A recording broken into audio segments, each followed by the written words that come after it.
But since we're talking about, and I know we're talking about Ken and how great he is, but since we're mentioning Haaland, this is something that I wanted to mention about the big man. We all know, you put the ball in the box, you feed him, you're dead.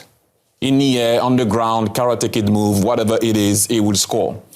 But there is one piece of advice that Arsene Wenger gave me when I was playing for Arsenal and always stayed with me. What can you do when your team is not feeding you?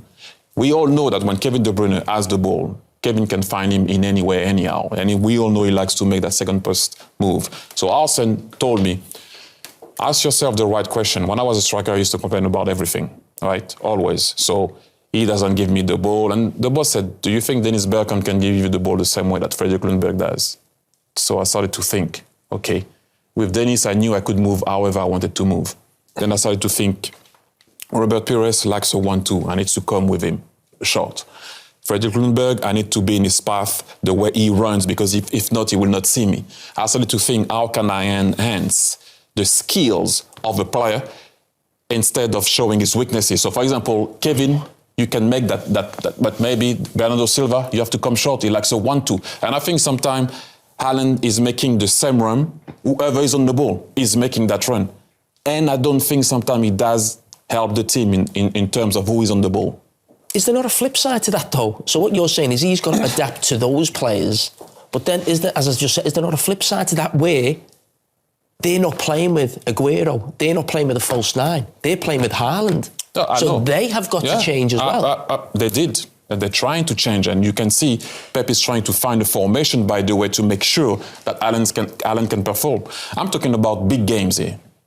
How many games Man City during the season, for example, are not like on top of the other team? So he doesn't so much have to adapt to those players, but we've seen in big games that he's not often on the ball, that he doesn't touch the ball, that they can't find him. That's what I'm saying. Maybe if you think of the other way in big games, try to help them. We all know when you play a big team, Jamie, you have to win your own battle first.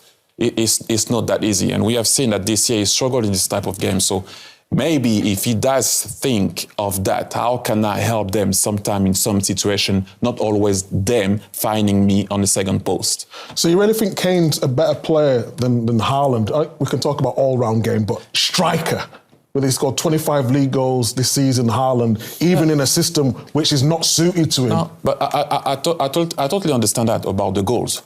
But we all know that City won the league without those goals before. Mm-hmm. They have those goals, they're second. What is that supposed to mean? Some of the guys that are top of the Alan Shearer scored a lot of goals. He won the league one time. Harry Kane scored a lot of goals, still didn't win anything. It's not always about goals. It's about what can you bring for the team also. When you talk about the team, Thierry, do you think Man City are a better team now with Erling Haaland in, or they were a better team last season? I think it did stop what they were about. They had a certain way of playing. You didn't know who was going to drop, come, who and where. I think now they are a bit more predictable. If I can say, that doesn't mean you can stop them easy. That's not what I'm saying. I'm saying that they're more predictable.